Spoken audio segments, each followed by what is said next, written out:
When I was 20, me and my girlfriend broke up. I was with her for 4 years. I couldn't sleep.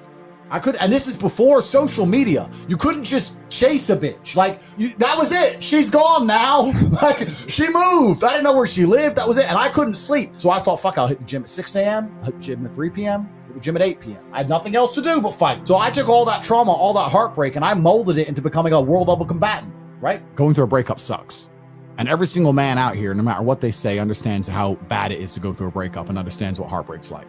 It's difficult. It's not easy. The unfortunate reality is that chasing her and being dedicated to her and saying you're going to do whatever she wants, etc., is very unlikely to work. It's very unlikely to work. And you have to look at the scenario you're in, look at the chessboard, and make the best possible move. When you're heartbroken, when you're truly heartbroken, you can't even sleep and your mind is constantly preoccupied. And instead of seeing that as a negative, what you need to do is use that as a source of unlimited power. If I was truly heartbroken today, let's imagine, and I could barely sleep, I'd be in better shape than I've ever been. I'd train like a fucking animal. You have to just take the energy inside of you. Energy cannot be destroyed.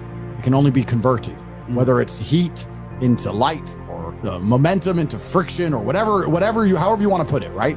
Energy cannot be destroyed. It can only be converted from one form to another. And you have to look at that and understand that the sadness inside of you is energy. You can't destroy it, but you can convert it into something else which is constructive. And you're just gonna have to suck it up, buttercup, and get over it. And there's no other way to do it. And obviously having an abundance of women makes that easier, but I wouldn't even put it that way. I'd say if you were with a woman and you lost her and you're now lonely and she's going to be moving on and you're absolutely not heartbroken and you're destroyed inside, I understand how difficult that is, but now you have genuine sadness inside of you, which is unlimited motivation for you to become a fucking beast, become an animal. And by the time you're finished becoming an animal, you won't care anymore. So if you really want to cure yourself, you can just say, I'm going to get a 6-pack and I'm going to get bigger arms. And by the time my arms are this size and I have a 6-pack, then I'm going to think about that bitch. And you'll realize you don't give a shit about her anymore. That's just the way the world works. Man. Another thing that can give you a lot of hope is understanding is that her revenge on you is instant. Her revenge on you is running, getting on a boat and fucking 5 guys and going out to party and you're sitting at home alone. Her revenge is instant. Your revenge takes a little bit longer. But it is a better revenge overall. It takes, like all good things in life, good things come to those who wait. Good things don't come instantly. Your revenge is going to be using that sadness, using that sorrow to become such an amazing man that she realizes she fucked up. Every single one of my exes realizes they fucked up. There's not a single person who's close to me whose life would be better if I wasn't in it. Every single one of my exes looks and goes, I wish I had top G still now. I just text my boyfriend my problems. He can't fix them, but Andrew fucking would. I'm sitting here on economy, Tate's on his jet. I fucked up. And so if you get to take that sadness and sorrow and truly become the man that you know you can become, then your victory comes. It's maybe a little bit delayed, but it's certainly not really is coming, and you should be excited by that. You need to look that there will be a day where she regrets the decision she made. There will be a day where she understands that she fucked up and her life would have been better if she kept me. And I'm going to prove it to her. Yeah. That's what you have to do. You have to go do it. You have to go and force her.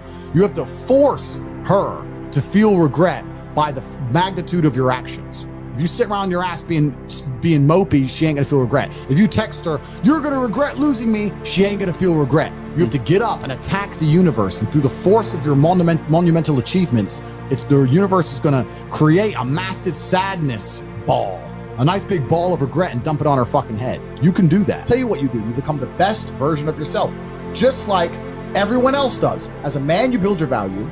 You are born with the cards you're dealt. You need to become rich, strong, well-connected, and funny, and charismatic, and interesting, and witty. So to sit there and complain about it is asinine. Heartbreak, depression, sadness, these are all fantastic motivators. I'm telling you why they're a fantastic motivator. You go to a guy who's heartbroken, he has all the motivation in the world to send 300 text messages. He has the motivation, he's putting it in the wrong place. Life's gonna hurt you, and how you use that pain is completely and utterly up to you. You can use that pain to galvanize yourself as a man and become a better man you've ever been. I'm not saying that I'm only successful because of some chick. I'm saying that every single time that I was heartbroken, I never wasted a second. I was never wallowing. That's what I'm saying.